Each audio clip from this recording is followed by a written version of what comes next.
Hi everybody, Dr. Valerie Alikakos, your chiropractor and nutritionist. Today I'm going to give you a health pearl on how we can help diminish our sugar cravings, and even it will translate into alcohol cravings. So how do we diminish sugar cravings and alcohol cravings?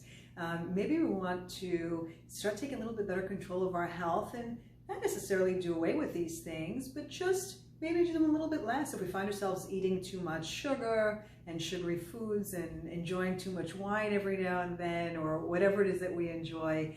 And what are the triggers and how can we really help stabilize that? So we're getting just a little bit less of that and doing ourselves a really big favor, because it really is a health issue. It does the body a lot of good if we try to get the toxic nutrients or the nutrients that don't do us any good and also are very pro-inflammatory. So we all know sugar is not good for us, especially in excess, and neither is alcohol. So it's not that you shouldn't enjoy them. You should enjoy them once in a while, but like I say to all my clients, try to eat healthy 85% of the time. And if you're eating a healthy 85% of the time, the other 15%, your body is strong enough to metabolize it out. So, you know, it's not a matter of deprivation. Food is a wonderful thing. It brings people together. It's a beautiful thing to share. And even if you're eating alone, it's just beautiful to be able to take care of yourself with such beautiful nutrients, eating healthful foods and all that. It's a wonderful thing. Or even indulgent foods at times. So what you want to do is not deprive yourself, but you really want to shift and really increase the nice, beautiful, nutrient-dense, powerful, healthful foods, and just bring a lot less of those foods that are of lower quality and are, you know, bring your mood down, bring your immune system down, bring your energy down. You know, they don't do any good for you. But if you have enough of these good quality foods and your body is strong enough, the body can metabolize the rest out. Just know that it is work when your body's getting out these type of foods, because they are considered toxins. So I'm not going to get into all that here because it goes a little bit beyond our scope, but it's enough work for your body to digest beautiful, healthy foods when there's stuff in it that is not really a natural food source or a healthy food source. The body's working that much harder. It perceives it as a toxin. By the way, once you cut out sugar and even alcohol, if people are drinking in excess, fat comes off very easily. And I know it's not an easy thing to do, but I'll tell you this. When you're taking out these foods that the body perceives as toxins, the body will let go of fat much faster, because the body has a defense mechanism, and when it has what it perceives as toxins in its system, it wants to protect all the other cells. So it engulfs it in fat. So now you have fat that the body will not let go of, unless you start letting go of those toxins. So a good way to do that is to stop eating those foods or really minimize them, and then your body won't feel as toxic, and it will just start releasing those fat cells and getting them out of your system. Think about that if you're having a little bit of difficulty losing those last 5 pounds or dropping weight or whatever. It could be the toxins that are holding you back, so really pay attention to that. So sorry, I digressed. I made this video a little bit longer as usual than I wanted to, but anyway, I hope that information was a little bit helpful to you. So what do we want to do? I'll start with the hardest thing first. We want to stop eating it. And I know that's not so easy, but it takes our taste buds 2 weeks for it to adapt. So a lot of times we're craving sugar or alcohol because we're used to it. So if we take it out of the equation, it will take your body just 2 weeks. I will give you tips on how to minimize it, how to make it easier for you, but keep that in mind. 2 weeks is not a long time. It takes 2 weeks and your taste buds adapt, and then you're not craving those foods anymore. Your body craves what you give it. So the healthier you eat, the healthier foods it'll crave. Trust me, it's gonna stop craving those sugary foods, not always and forever, but you won't even want it part of your diet. And in a 2 week time, it's not that much to kind of like discipline it through. Just discipline it through. It just takes a little discipline and patience on your behalf. And hopefully with these tricks that I give you will be very helpful. If you eat every 3 or 4 hours, your body will crave less sugar. Oftentimes we crave sugar because our body is not having enough nutrient. We've gone more than 4 hours without food. And what happens when we go more than 4 hours without food? The blood sugar drops. So when we don't have food, the blood sugar drops. And when the blood sugar drops, the body has a defense mechanism and it says, uh-oh, my sugar's too low. I got to get some sugar quick. And it sends you a sugar craving. That's right. So then you, all of a sudden you're like, God, I want to eat that donut. God, I got to have some cookies. And the body's very smart. It knows how to get what it wants, and it does so through cravings in this instance. So if you just feed your body every 3 or 4 hours, it doesn't have to be a full meal. It could be a snack, a nice nutritive snack. It'll help stabilize the blood sugar and therefore stabilize those defense mechanisms of your body, that sugar craving. So that's one way to do it. Getting protein also every 3 or 4 hours. I did a little pearl on protein before, and the protein stabilizes the blood sugar. So having protein throughout the day, morning, afternoon, and night, is very important also to stabilize the blood sugar. And having protein every 3 or 4 hours is a good way to stop those sugar and alcohol cravings. Have you noticed oftentimes you crave alcohol when you're on an empty stomach? I noticed that clinically.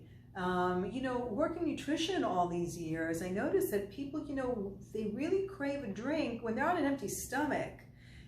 It's not that you don't want to drink after a meal or during a meal, but it's just something to think about also. You usually crave it, and part of it is a sugar craving, because alcohol oftentimes has a lot of sugar, and it's a liquid sugar, so it just goes right into the cells right away. It seeps in. Your body doesn't even have to digest it down. It's a very quick sugar source. So that's one thing I think that adds to people's alcohol cravings. Also, when you're going to have alcohol, it'll really help a lot if you eat while you're drinking. Don't start drinking first. I know it's nice to kind of have a cocktail before, but don't start. It's best if you don't drink before you eat. Always drink with food. And try to eat something that has fat and protein in it, because what that will do is it will level out how your body metabolizes the alcohol. So you'll be able to tolerate it much better. You know, you'll also slow down your drinking, but you'll slow down how you metabolize the alcohol. You're not going to have a quick sugar spike and then a big sugar drop. Which leads to a whole other a slew of symptoms.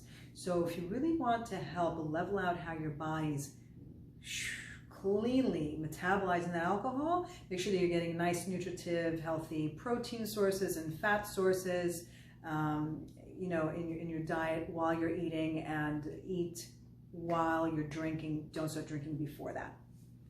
And of course, don't drink in excess. That helps too. Okay. And so when we're eating protein, it really helps to stabilize the blood sugar. What happens, and the sugar craving.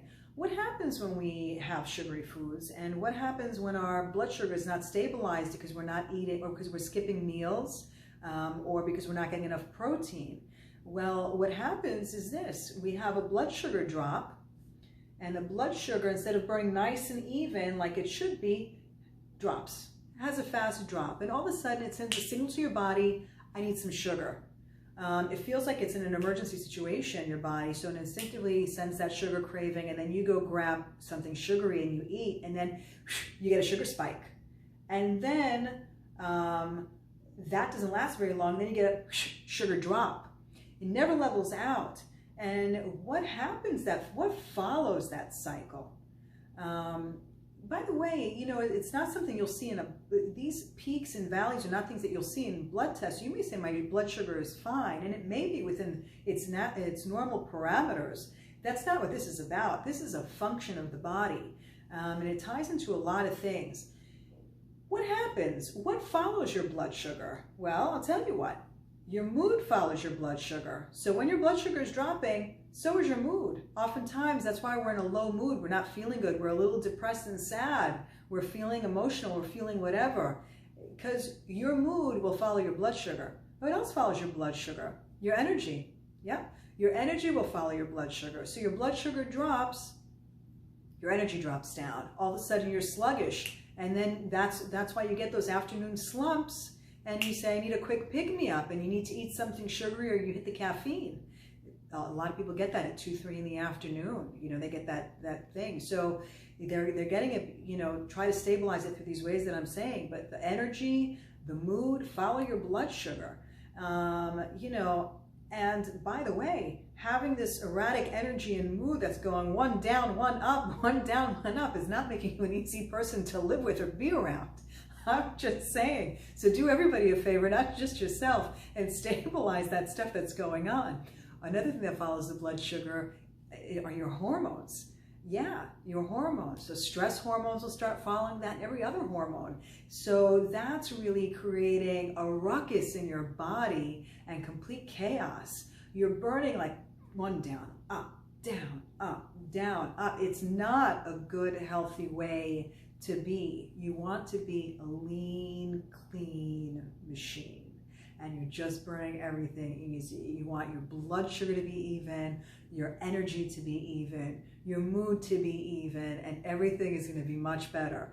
So follow those little tips. Give yourself 2 weeks. Struggle through the 2 weeks a little bit. Discipline yourself until your taste buds will actually change. And give yourself a little bit of that 15%. Eat whatever you want, and just work up to that eating well of 85%. You don't have to do it overnight. It's a process. It may take you a few weeks to get there, but just make a decision. I want to start eating healthier. I want to start by, you know, adding better foods into my, and another trick, add better foods in, and don't focus so much on what you're quote unquote depriving yourself of, because it's no deprivation when you're doing away with really the low quality foods that drag down the immune system, drag down the mood, drag down your energy. It's not a deprivation. As a matter of fact, quite the opposite. And instead, add these nice, beautiful, powered, high nutritive foods that are, you know, bring your immune system up, your mood up, your energy up, and your vitality up. So everybody, I hope you have a good day, and I hope you enjoyed this segment. I'll talk to you soon. Bye-bye.